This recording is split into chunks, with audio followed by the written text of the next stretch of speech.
Are you still living with the person you've separated from and still under the same roof, sharing a kitchen, calendar, and a front door, and bracing yourself every single time you have to speak to them or see them? Maybe you know it's coercive control, but you're not out of the woods yet because you're still stuck under one roof. And every single time you make a move, you feel like it's going to set them off. Are you just plain exhausted just from managing to get through another day?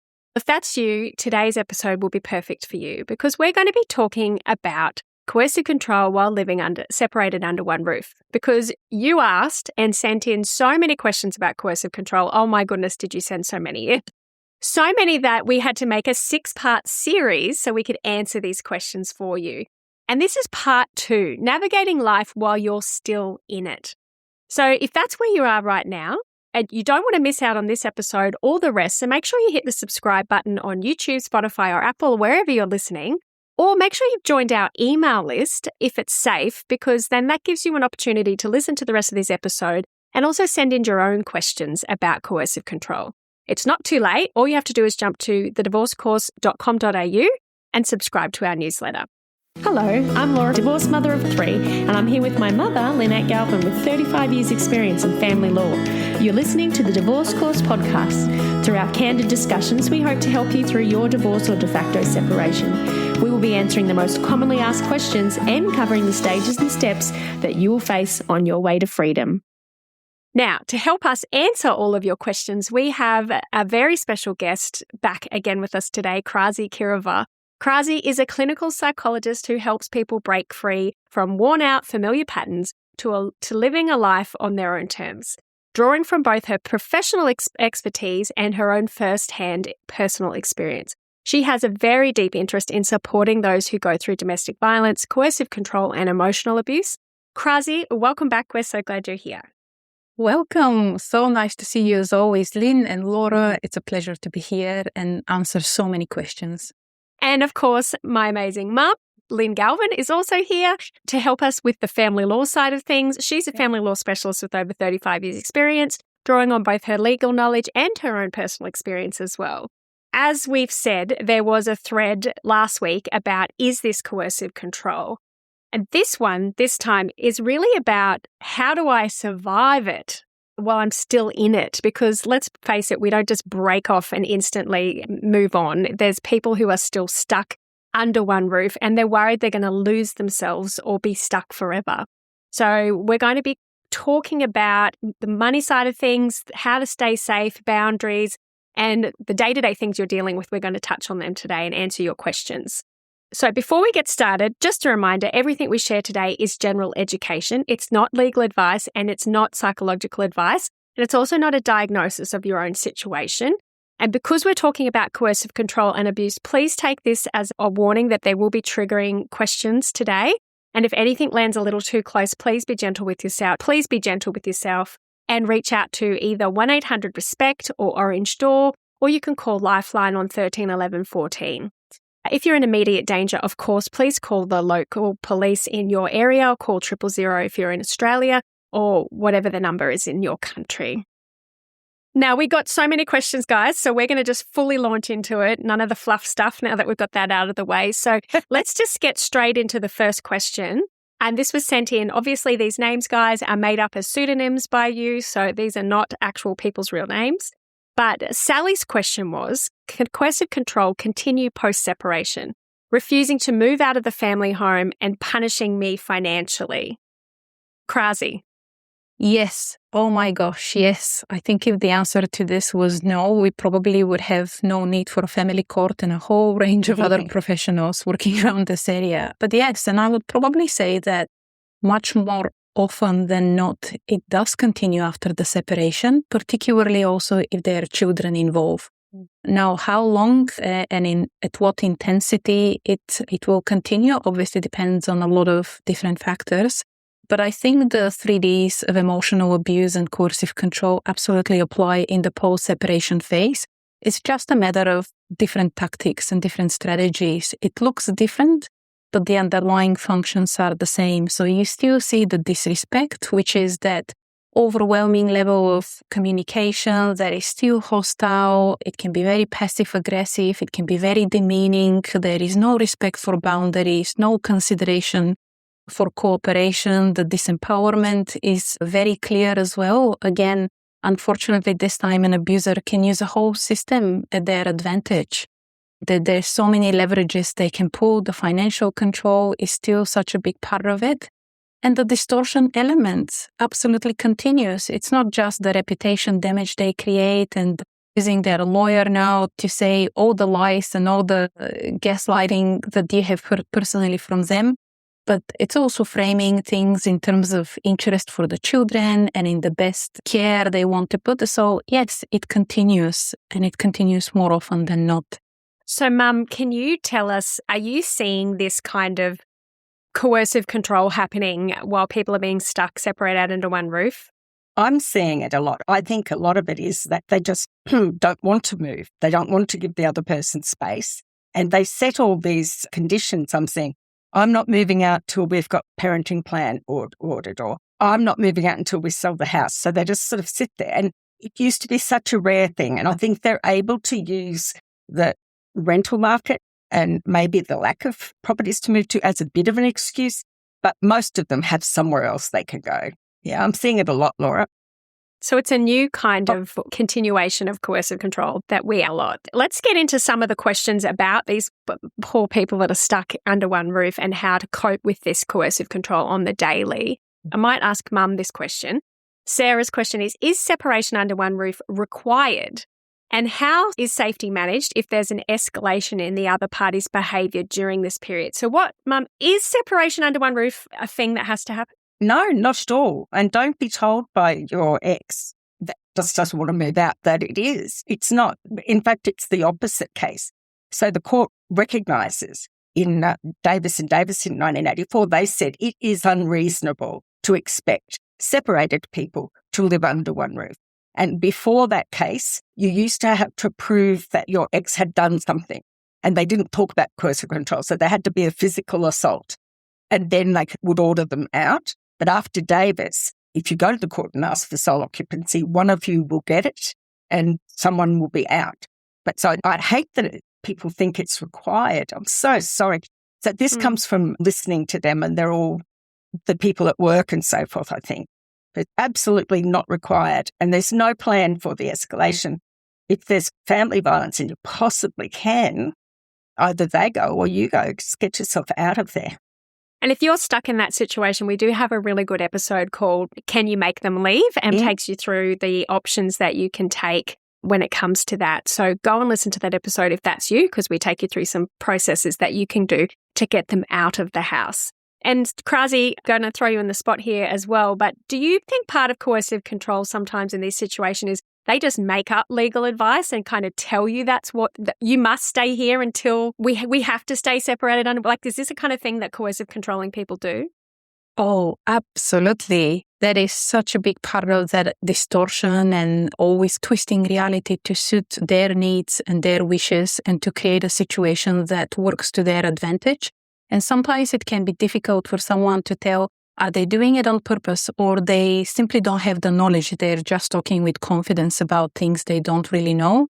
I'm a skeptic, and I would probably be assuming first and foremost they're doing it on purpose because they tend to be very strategic in the way they operate. So chances are they've probably already researched all their options long before even the separation started. So by the time they already start telling you certain things, you can almost be certain that it's not even ignorance or lack of knowledge. It is strategy.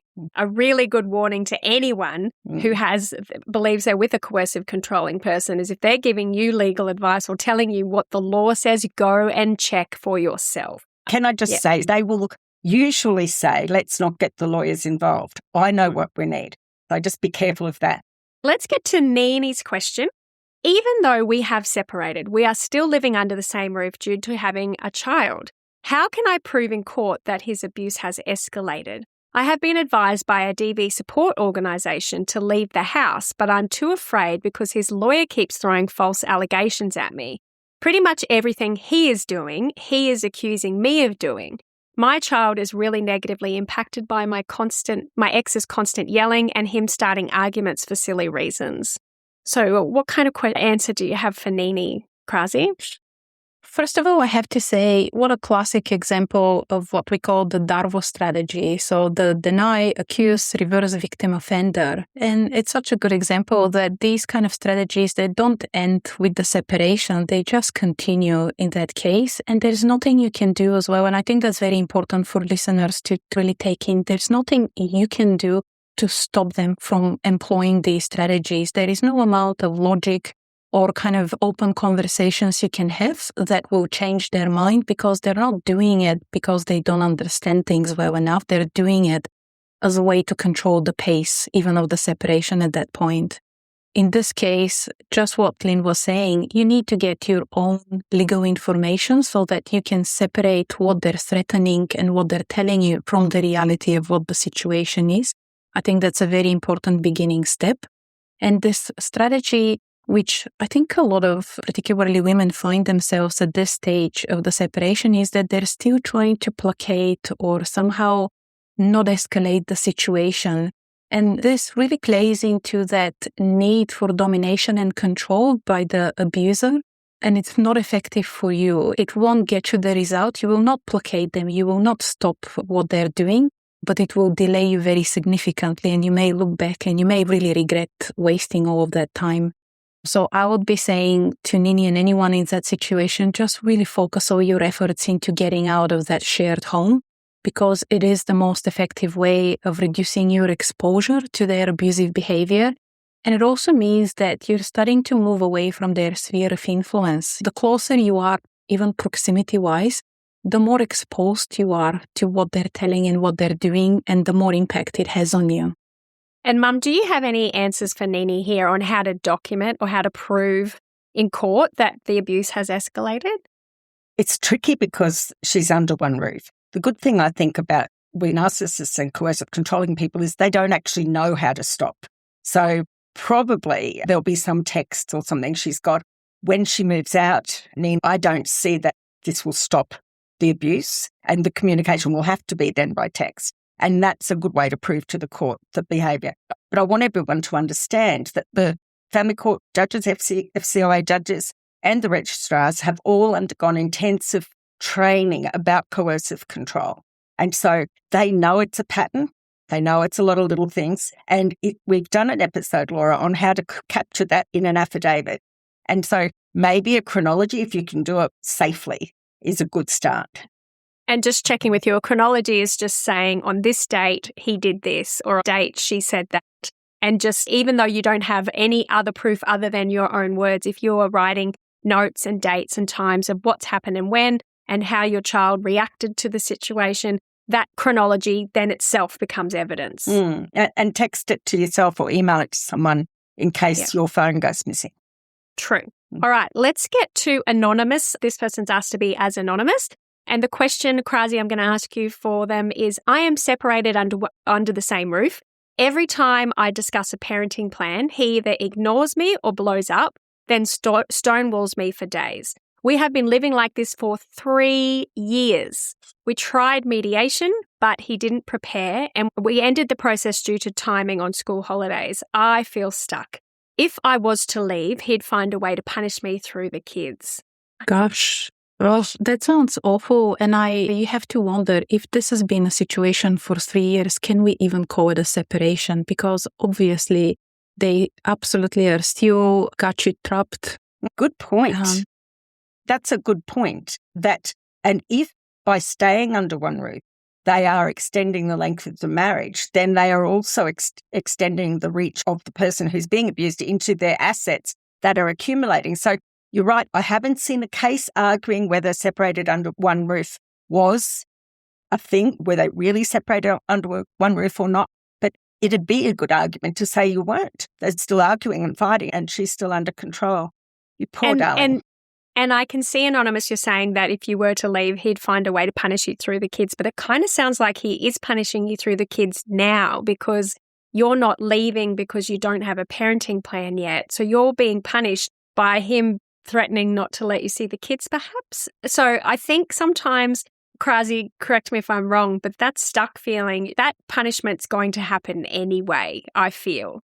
Yes, and the stuck feeling is exactly the feeling of entrapment about in coercive control, which is why I'm saying that it doesn't even feel like the relationship has ended and you're separating, because they've still got you exactly where they want. They're still controlling the pace of the whole relationship, in this case, the separation that's not happening. And I think, of course, sometimes there are valid concerns why a separation needs to happen very slowly, because there are safety reasons and a lot of practical things. But what I have seen as well is that sometimes in hindsight, people will look back and they'll realize I should have done this a lot sooner. It was fear that kept me from proceeding. It wasn't anything else. And I would say that fear really tends to narrow or prevent us very often to see all the options clearly when we are very much guided by it, because what is being described here in terms of he's going to punish me, it is already happening. Like you said, Laura, he's already doing it. I think the best strategy is not simply to avoid negative consequences and reactions, but to be able to manage them. Yeah.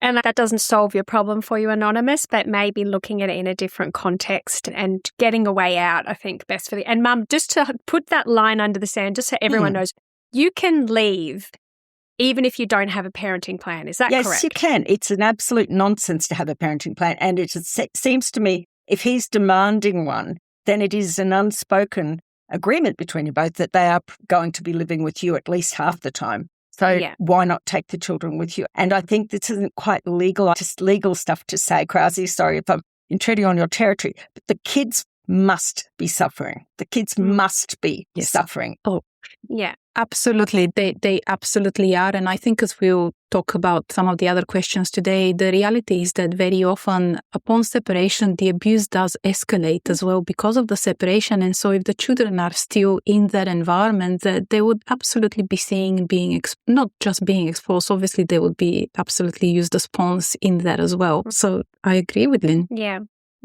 Okay. All right. So I've seen this question so many times, guys. So just if you're listening right now, and you're saying, I can't leave because we've got kids and we don't have a parenting plan yet, that is not a thing. You can leave. You can get a parenting plan later. Let's get to some other questions about safety and surveillance while still living under one roof. So this is a question from Loans. And she says, is it okay for your ex, who you still live in the same household with, to put up external cameras, including a front doorbell, without my permission and not allow me to have access to them? He has also one in his bedroom so he can keep an eye on it. Mum, have you got anything there? And then Krasi will go to you. I think that's appallingly overstepping the boundaries. And if you brought that information to the attention of the court, they would think that's very strange and make an order that only one person stay in the house. It is a form of coercive control. And you can be sure, I'll take a stab at this, you can be pretty sure that if you do get him out, he will have found a way to surveil the house before he goes. So he's still got that link. Right. But legally, are they allowed to put cameras without your permission? They both own the house, I assume. So It's just coercive control. I think that's what it would come under. Okay. So Krasi, what are your thoughts on this? It's in your house. Oh, it's horrible, but very common. And I would say, yes, absolutely. And the biggest sign here is not simply installing the cameras, because I'm sure you can argue that there is a need, you're afraid of burglars, whatever other read you put. But the fact that he is not allowing access to that, that absolutely tells you everything as to why they're being installed, what the purpose is. And I also want to just mention there was recently a very good Australian report on technology-based violence as well. And, there was a lot of very good points there. But what I really took away from it is that, according to the report, about 70% of all technology-facilitated abuse is facilitated through just very plain everyday technology. These are not high-tech cameras or anything like that. These are the Ring camera on your door, the AirTags, just the very plain things we use. And also what that does to the victimized partner is that it creates this sense of omnipresence of the abuser. It doesn't matter that you may not see them in person for a month or 5 months. Knowing that at any point they might be aware of what you're up to, it makes them feel like they're in your bedroom at night, they're in your living room, they're in your kitchen, they're everywhere. And that really is the purpose of that kind of control. It's terrible. So keeping proof of that loans, that you've asked for access to the cameras and they won't allow it. Keep taking photos of the cameras around the house so you've got proof that existed may be helpful for you with coercive control documentation later on. Let's get to Mari's question. And she said, how would I know if my car was being tracked? Now, I'm going to help here because I did a lovely interview recently with WestNet Safety Net Australia, and they are basically the leading service specialists in Australia for tech facilitate. If you want to go listen to that episode, I would strongly recommend if you think you are being stalked or harassed or followed through tech, it's a really good episode to listen to. But basically, what you can do, if you think your car's being tracked, I did do a little bit of research. And so Teslas, Toyotas, Hyundai, Ford Pass, so Hyundai Blue Link, Toyota Connected, Ford Pass, and also I know BMW and a couple of the other luxury brands do it too. It's all on your phone and you've got the app on your phone. And so it's so easy, like Krasi said, to just track you by having a second app and seeing where the car is, knowing where it's parked, all of those sorts of things. So what you can do is actually go and contact the car company that you're with, if you've got one of those abilities to do that, and get them to delete everything, give you new digital keys, etc. If you've got an old car that doesn't have an app and you think, sweet, I'm not going to be tracked, obviously you can be with those little things they stick underneath the car, even just AirTags in the boot. There's a lot of different ways. And also just tracking your phone. If they've cloned your phone or if they've got some sort of access to it, they can find my phone. And if you're in the car, then they'll be able to. So there are some services that you can get connected to through your local domestic violence services or 1-800-RESPECT, where you can drive your car in and they will check the whole thing for you. There's also a place that will check your phone. But I think it's really important to note here, and I really strongly recommend you call one of these specialist services, because there's got to be a system or an order you do it in, because if you unlink something from your phone and they notice or they find out, that can cause some trouble. So you need to do it in a special kind of way. Or you can unlink your phone from it, but then they just relink again through an Apple Mac or something. So you've got to do it in a very important order. Otherwise, all the work you do can be undone. So go and download their tech app worksheet, and you can find that through our episode, and I'll put the links in the show note. Krasi, is there anything you wanted to say that might be helpful for poor Mari? What I would say is that in my experience, in my work with women, I have noticed that at least nowadays, the moment an AirTag, for example, becomes discovered in the car, whether by accident or the police have some suspicions and they go through the car and they find it, that has been immediate grounds for an intervention order being put in place. So that is, yes, that's happened with everyone that I have seen who have had that. So at least that is being recognized. I want to point out that I've seen in court a little toy that, you know how kids, little ones have their favourite animal. It had an AirTag sewn inside. You've got to be careful with everything. So you can buy off Amazon like a sweeper. It's like a little device and it will tell you. You can also go to Bluetooth Connect and see what things you can connect to. And sometimes there will be an AirTag there. So it'll list everything that's Bluetoothy in your area. So have a look at those, look at what they're named, and try and find out if there's any sending signals from your house. But that is something definitely a service can help you with through 1-800-RESPECT. They can connect you to a local service. All right, let's get to She-Bear's question. She-Bear said, my separated husband is phoning our 18-year-old son who lives with me and asks him most days what I am doing, what I cook, etc. Sadly, my son has removed my emergency key from my safe place and my new safe has been accessed. How do I deal with this? My husband will deny any of this, but he is using my son to do his dirty work. Any help on how to navigate this would be appreciated. Need to start doing your disclosure but have no idea where to start? Feeling overwhelmed about mediation coming up? Or just trying to deal with negotiating with a manipulative ex? Then you need to go to thedivorcecourse.com.au to go to the free resources section where you can get a mediation checklist, a disclosure checklist, a word salad, read a letter like a pro checklist, and also a before you go checklist. Get ahead of the game and be organised and ready, as this handy checklist, along with the accompanying episodes of the podcast, will be perfect for you. All you need to do is go to thedivorcecourse.com.au and go to the free resource section, and download the free checklists today. Let's get to She-Bear's question. She-Bear said, my separated husband is phoning our 18-year-old son who lives with me and asks him most days what I am doing, what I cook, etc. Sadly, my son has removed my emergency key from my safe place and my new safe has been accessed. How do I deal with this? My husband will deny any of this, but he is using my son to do his dirty work. Any help on how to navigate this would be appreciated. First of all, obviously, there is a lot of context missing to this story, so I don't want to make too many assumptions, but especially because the son is 18 years old, you can absolutely be having a very constructive conversation with him. And I think it definitely warrants a chat about what She-Bear considers as personal information. And she has a good conversation with her son so that it's not necessary to go into details explaining to him if he's got a good relationship with his father or if he doesn't want to hear about the abuse, then you don't need to talk about it by any means. But you can absolutely talk about what you consider to be private and what is okay for him to share and what is not okay for him to share without going into details. I think that's how I would be advising in this situation. Yeah. And Mum, can I just ask, if it was, say, instead of an 18-year-old, for anyone listening, if they've got a child who's maybe 10 and their ex is getting their child to basically be like a spy for them, what kind of things can you tell the court and what does the court do in those kind of instances? So the things that you can tell the court, you can tell the court the hearsay of what your child has said or has happened. But the better way is to get a family report. So the younger child can, in his own words, talk about what's been happening.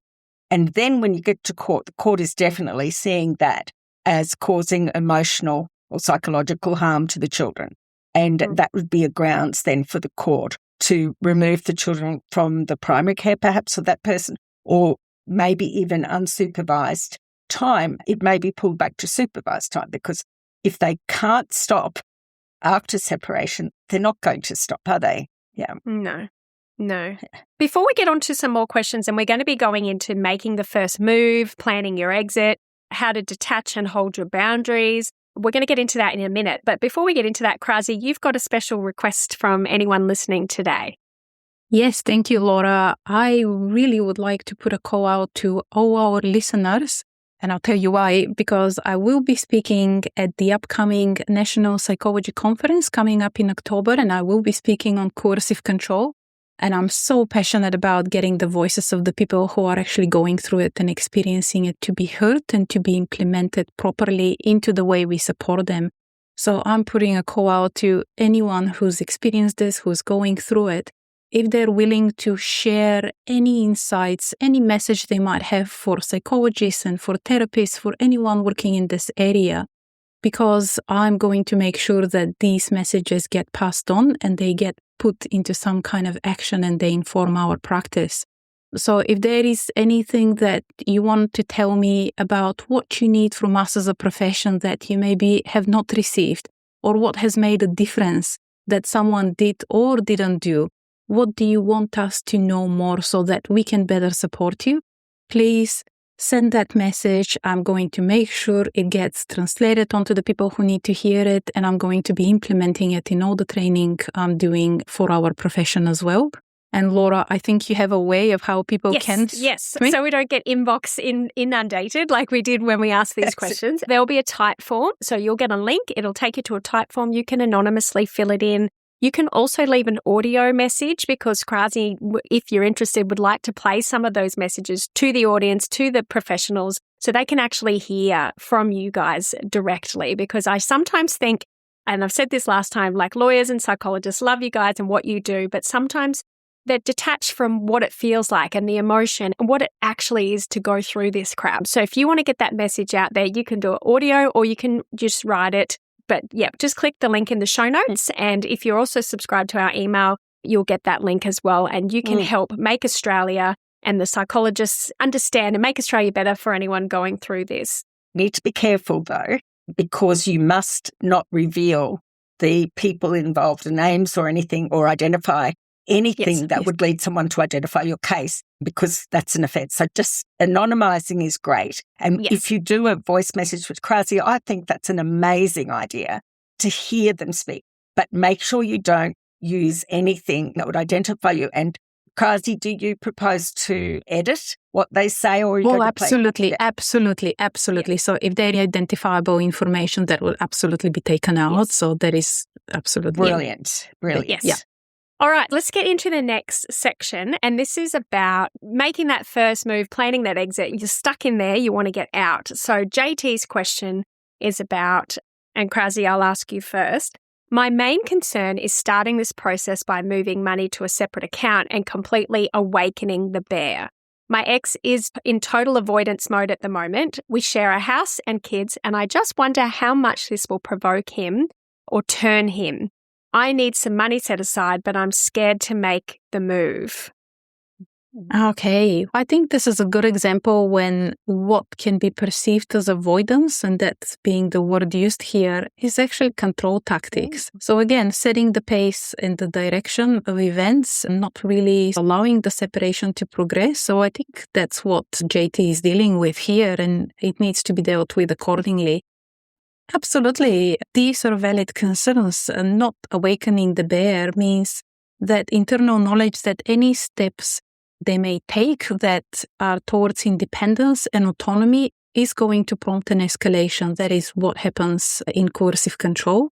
But I also have to say that it is eventually unavoidable. If you're going to separate, that means you're making the ultimate step towards independence. So there is no way to step towards a separation and independence without getting that reaction and without awakening the bear potentially. I suppose in simple terms, what I would say is don't always, and you cannot attach your actions and what you would be doing to desired outcomes. If the desired outcome is I'm not going to awaken the bear and provoke anything, then that just does not exist as an option in this situation. It's much better to be thinking smartly and strategically when, how, what do I need to do, rather than get stuck in this place of I want to do it, but I don't want to have any reaction in response. It is not realistic. Yeah. And Mum, we always talk about getting your ducks in a row. Yes. For particularly these people who are worried that this is going to cause a reaction. So you can do it smartly in a way. Mum, what are your tips for JT? So JT... Or generally. And generally. Yes. Okay. So in my experience, the safest way is to do those things like close that bank account or take your funds, take your car, all of those things without their knowledge and knowing that's leaving. So if you get your ducks in the row, like Laura said, you've got somewhere to go, even if it's your mum's place, you've got your car ready to roll, even if it's in their name, and you grab the money and just keep driving and get out. There's no need for you to hear people say, oh, I don't think I could just leave without telling him something. And I say, why would you want to stand there and try to be kind and respectful to someone who is coercively controlling you? So I say, go and send an email later. And then you do avoid at least the confrontational type of, I guess, that explosion in the house where you're stuck and you've got nowhere to go afterwards. Hopefully it'll be a more contained explosion. And Krasi, you said if they've been away for a while, it begins, the scales fall from their eyes. Yeah. Yes, the clarity starts seeping in, reality starts setting in, not their version of reality, but actual reality, and your ability to resist and to push back increases as well. And can I just say, JT, I've seen this with a lot of our members in our community group where we're talking and they're worried about doing that part where they're taking some money and putting it away for them. But in financial settlement for divorce, you have to divide up the property. And so then I see people then too scared to ask to divide up the property because they're worried it's going to upset their ex. So unfortunately, along the way, there are going to be times when you are going to upset them and there is going to be this reaction. But the choice is you stay or you have to go through it. So as long as you're doing it safely, please go create a safety plan before you do it. If you are very worried, JT, about your safety, so that you've got an exit plan, you do it in a very good strategic way to keep yourself safe and your kids safe. But yeah, in the end, unfortunately, like Krasi said, it's a control tactic to make sure you don't leave because they know that you're worried you're going to upset them. So just mindful of that. And do not require to tell them where you're going. Even if you're taking the children with you, it won't kill anyone to have a couple of weeks to let that person get their steam let their steam go and for you guys to settle down, and then you can see what you're dealing with, a post-separation person rather than under one roof person. Yes, but definitely get your own legal advice when it comes to all of that. Yeah. But let's get to Tash's question. I need to exit my 21-year-long relationship with a controlling partner. Oh gosh. What is the best way to announce it to him? I know he will be doing everything to make my life harder as soon as he finds out. What technique works best? And I guess we've already touched on this, but Krasi? Well, first of all, absolutely do not announce it to them until you have a very good plan and you're just about to leave or you have already left, because that is a safety issue. And 21 years is a long time. There will be a lot of control. There will be a lot of dependence established by that point. So you really need to plan your steps. And you should be getting help with such a long controlling relationship. I would absolutely be saying, please plan strategically, do it with your safety in mind. Get in touch, get support, whether it's from a domestic violence service, whether it's through a therapist. They can assign your domestic violence service a caseworker that is going to help with the safety planning and also with the practical planning of those initial steps. Just thinking, how can your partner make your life really harder and what you can do about it? So even things like, do I need to hide documents or make copies of documents? Do I need to start changing passwords? Are they going to straight away cut off access to my money?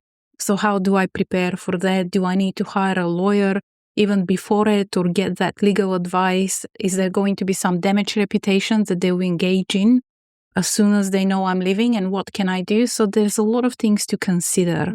We've got a really good before you go checklist you can download off our website, thedivorcecourse.com.au. Go to the free resources section, and all those things Krasi just mentioned and more are in that list. But I'm just going to point it out there.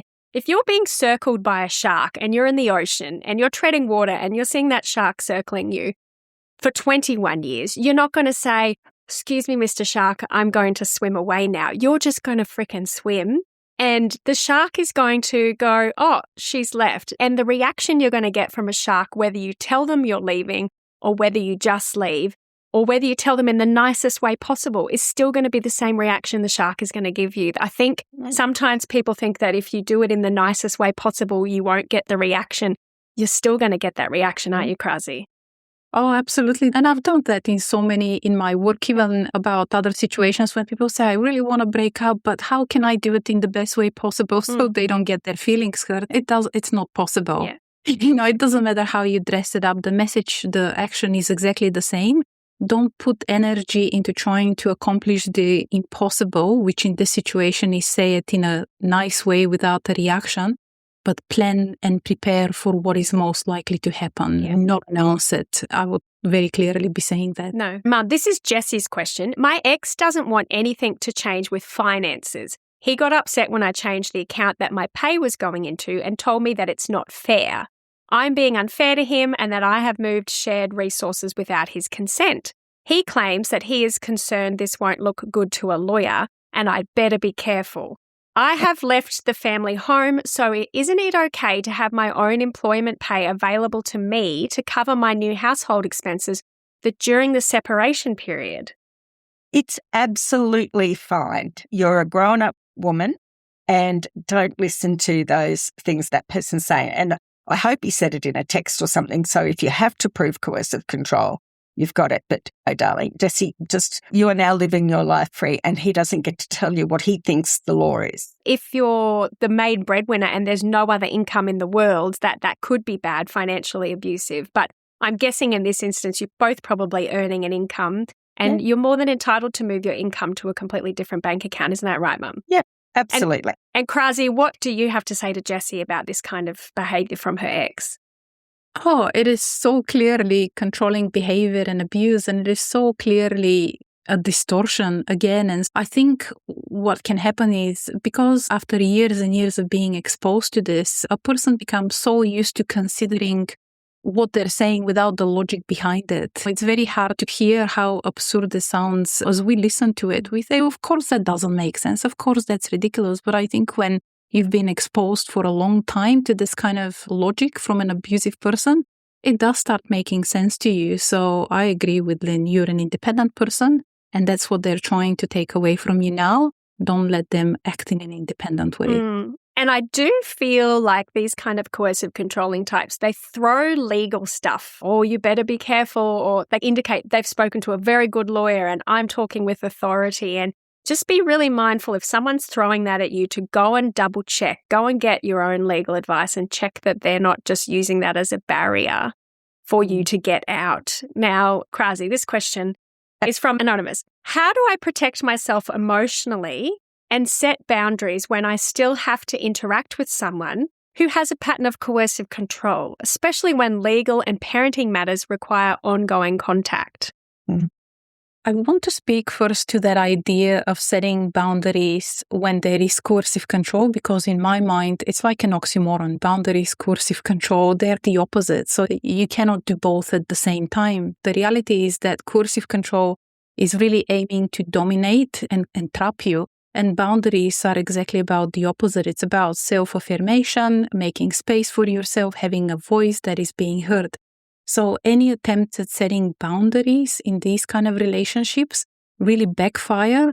I think I heard Dr. Durvasao once talk about them as self-harm in these kind of relationships. Yes, because they do provoke a negative reaction and they can make the situation a lot worse. Having said that, especially once you have separated, your ability to set boundaries definitely increases, just the reaction to them is still as negative. But I would also probably be making the point about having not so much thinking just in terms of boundaries, but putting in buffers against their abuse and their words. So, for example, once you have a lawyer, that's a huge buffer. You don't have to constantly be hearing and communicating directly to them.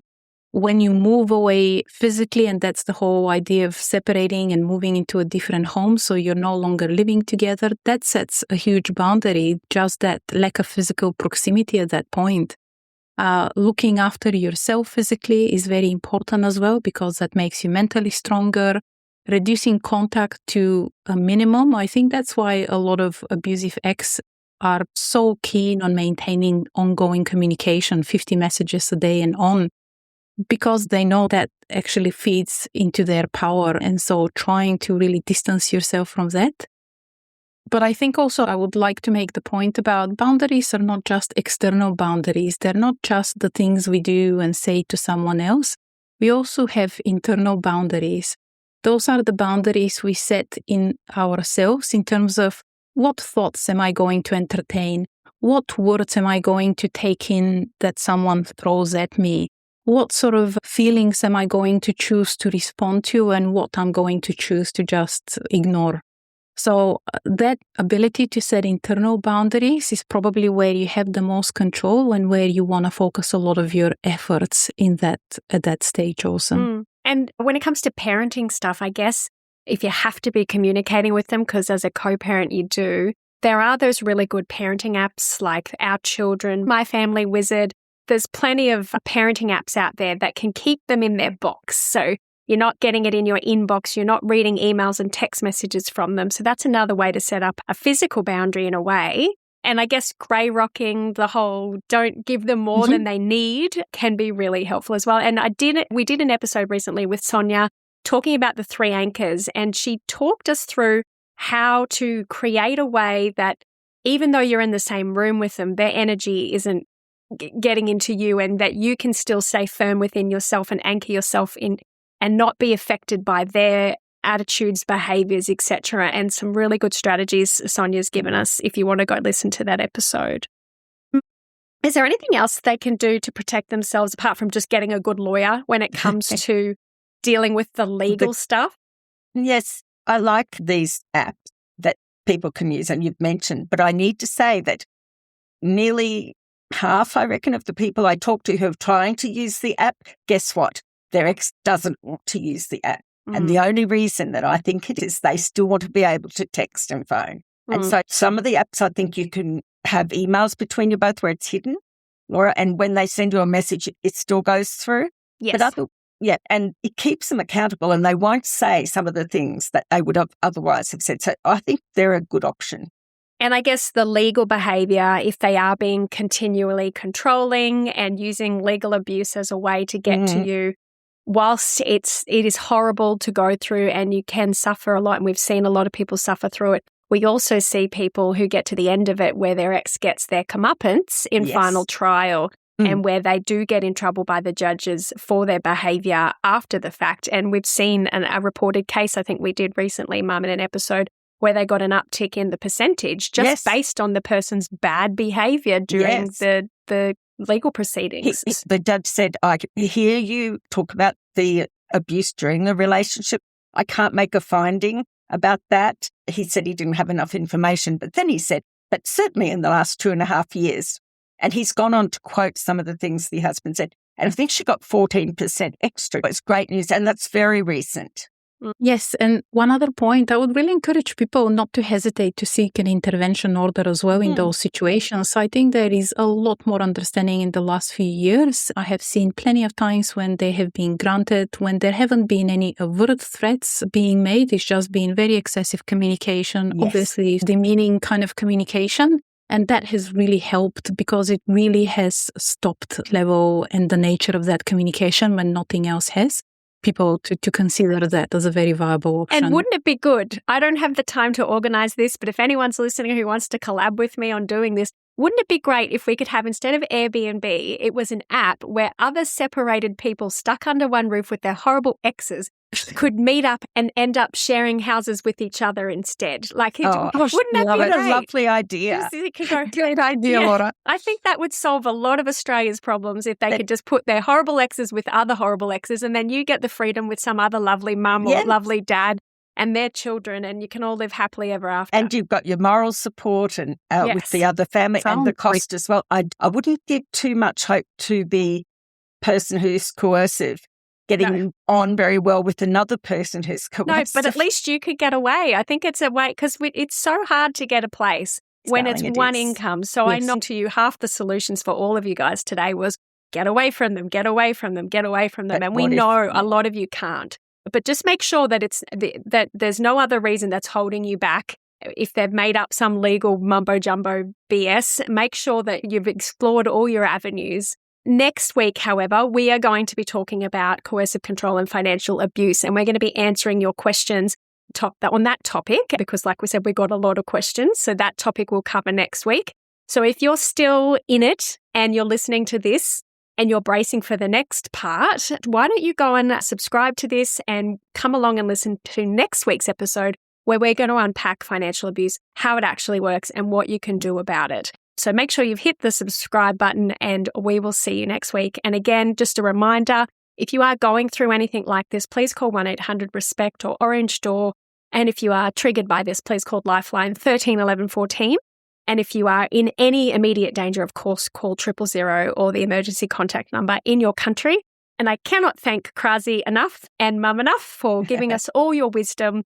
And again, a lady wrote in the other day and she said she falls asleep listening to us. And I swear, Krasi, I could fall asleep to your voice. It's so calming. I'm just lovely. It's like a metronome calm feel. So I want to thank you and acknowledge all those people who are using us to fall asleep tonight. Yes. We'll edge away quietly, but thank you again, Krasi. Before they fall asleep, please send me also your thoughts about And if you're listening to us while you're cleaning the shower, I think you missed a bit in that corner. So yes, and we'll put in the notes the link to tell us your thoughts so Krasi can share that with the professionals who help people just like you. What are professionals doing wrong? How could they help you better? What are psychologists doing right? And what are psychologists missing the point of? And thank you so much, guys. And we will see you all next week. Big hugs to you if you're listening. You can get through this, I promise. And we'll be there while you do. All right. Thanks, guys. Bye, and Krasi. We'll see you next week. Bye. Thank you, Laura. Bye.